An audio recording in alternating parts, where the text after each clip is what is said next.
Hey guys, hoping all is well with everyone. I do apologize, it has been a while since I've done a posting, but I hope everyone is safe and healthy and doing okay during this time. In this video, we're going to be continuing the read-along of the Crime Travelers Adventure Series, Book 1, Brainwashed by Aertker, and we're going to be starting today with Chapter 8.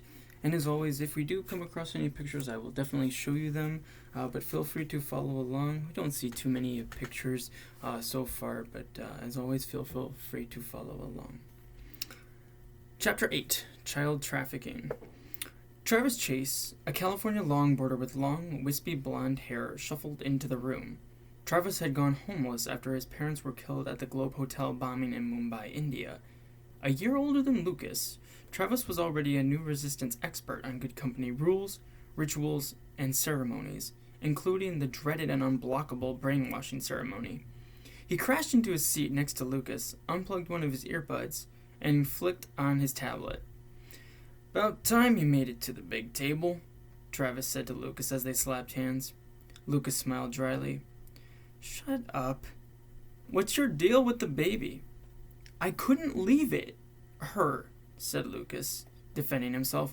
"Why is everybody so, like, Travis said. "It's a call to legs, dude." Lucas clenched his teeth. He didn't feel any smarter sitting at the Tier 1 table. Sure, it helped having Travis sit next to him, but he didn't feel heroic or clever, or whatever you were supposed to feel at Tier 1. And he still didn't get what his dad meant by saying he was the only one with this kind of first-hand experience. Lucas didn't really remember anything from that experience, except maybe an explosion on dark water. Coach Creed returned to the boardroom, followed by 3 other students. First was Kerala Dresden, a Swiss high school goth. At 16, she was flawlessly fluent in 6 languages. However, Kerala's background was sketchy at best. At the age of 10, she showed up at the Globe Hotel Luxembourg with black makeup and no history. Paulo Cabral followed her. The dark-haired 14-year-old Brazilian took a seat across from Kerala.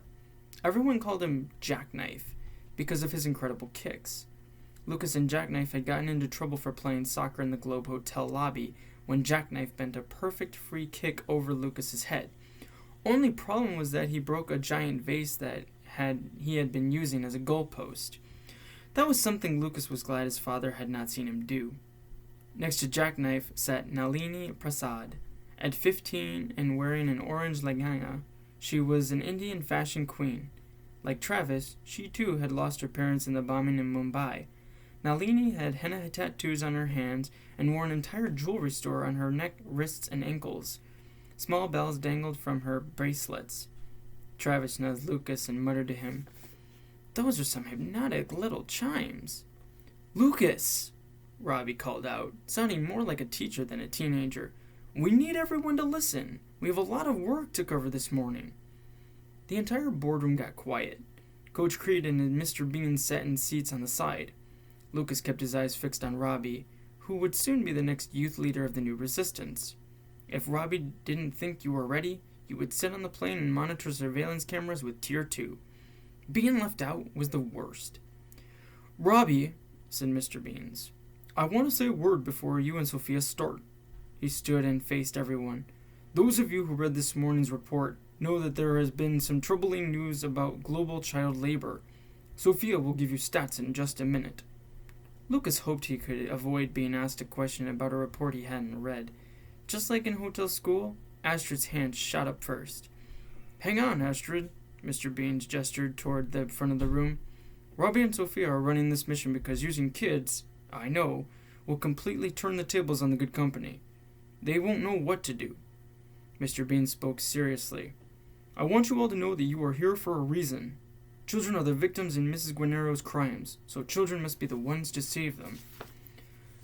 Coach Creed and all the new resistance adults on the plane and in Paris have been instructed to intervene only if it is a life or death situation." He paused and then turned his head. "Robbie, Sophia, it's all yours."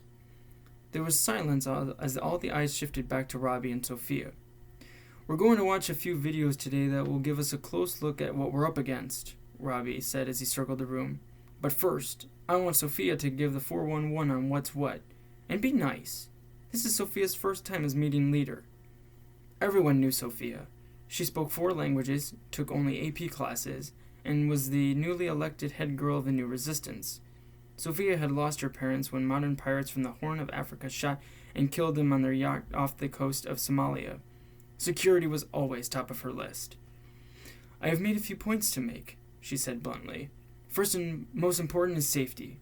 If you get into any trouble in Paris, your best bet is to get to the safe house. She paused a beat. Contrary to conventional thinking, the safe houses located at our 3 Globe hotels in Paris will not be safe this time around. A Tier 2 kid looked up from his laptop. Why not? He asked. Because, Sophia continued, the good company will be watching our hotels very closely. So where's the safe house in Paris? Jackknife asked. Kerala and I have been to the one in India, or wherever that was, and that dump in Borneo, but never ever been to Paris. Terry Hines, the Tier 2 kid who was now sitting behind Kerala, cut in. Shakespeare and Company and Bookshop, he said. Go there and find Madame Beach. Nice old lady, and her husband cooks great food. Man, I wish I was back on Tier 1. Come on, Robbie. Let me go to Paris with them. Robbie putted his lips at the sandy-haired kid. Not after the last time, Terry. You went AWOL. You sat in a restaurant and ate curry all day and charged it all on my new Resistance credit card. No way. Mr. Bean snickered at Robbie. That reminds me, said Coach Creed, looking up from his smartphone. If anybody needs help near Montparnasse, I have some very good Senegalese friends who have an African shop called Le Grigri on the southeast corner of the train station, located in the middle of Rue de la Quest. Shakespeare or Le Grigri, said Jackknife. Got it. Sophia seemed anxious to get on with the meeting and cut Coach off. Travis, she asked, have you hacked into the Paris security cameras yet?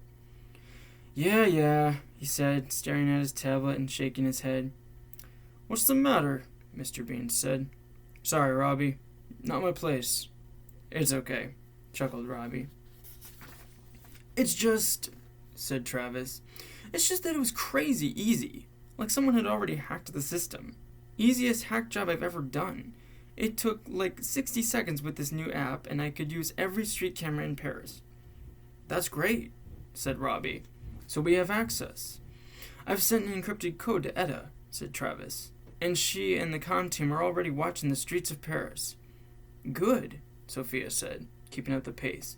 So then when's the communication team's safety code this time?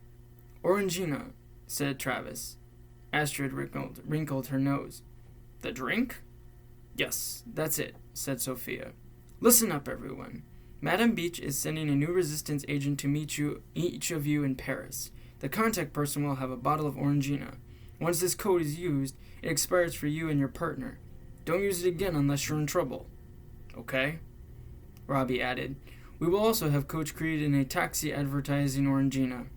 The airplane hit a pocket of turbulence. Sophia grabbed hold of the table and rattled off her next piece of information. A quick update for those who don't read manuals, she said, grinning at Lucas. He fake smiled back at her. But he also watched the Japanese girl, Sora Kawa, and the other two tier 2 kids on the right-hand side closing their laptops. He wasn't alone in not reading boring handouts. Sophia spoke so fast it was hard to take it all in. The ILO, the United Nations International Labor Organization, estimates that there are more than 200 million child laborers worldwide. Most kids work in fields, about 25% in service businesses, and 10% in factories, making electronics and shoes. She didn't let up. The Asia-Pacific and Sub-Saharan African regions account for more than 2/3 of this child labor market worldwide, and there are plenty of noteworthy companies using children in their labor forces. Let me guess, said Nalini, stopping Sophia's monologue. She shrugged. The good company, by any chance? You know, said Kerala, interrupting. We've done this before. The last time you sent basically the same new resistance group out, minus Lucas and Astrid, and we all ended up at some circus in Sri Lanka. It wasn't India, Jackknife. And remember, we found no microbomb. Microbomb? Travis snickered. Small but deadly. Jackknife pinched his nose and added, SBD. There were a few chuckles from other kids. Terry thought it was particularly funny and couldn't seem to stop snorting. The joke aggravated Kerala even more. Sri Lanka was awful, she said. Between the animals almost eating us and those clowns stealing our jewelry, we found no good company stolen art, no weapons, no kidnapped kids, nothing. Everything's a hoax with this company. Since he hadn't gone to India or Sri Lanka, Lucas didn't really understand what they were talking about, but he did understand what needed to happen from this point forward. Lucas looked Kerala right in the eyes. Just because we failed before, he said coolly, doesn't mean we shouldn't try again. Kerala smacked her gum. She looked like she was going to spit it in Lucas's face. Well put, Lucas. Thank you, Sophia said. You know I'm a bit heavy on security. We've arranged to have you taken into Paris in metal shipping containers. Don't worry. We've used some of them before. It's safe. You'll have plenty to eat, and you can see out. You will be locked inside and can use your elevator access codes to open the doors. Sophia tapped on the remote control buttons, and immediately individual monitors descended from the ceiling. That's my report, said Sophia with a tiny grin of success. Now it's showtime.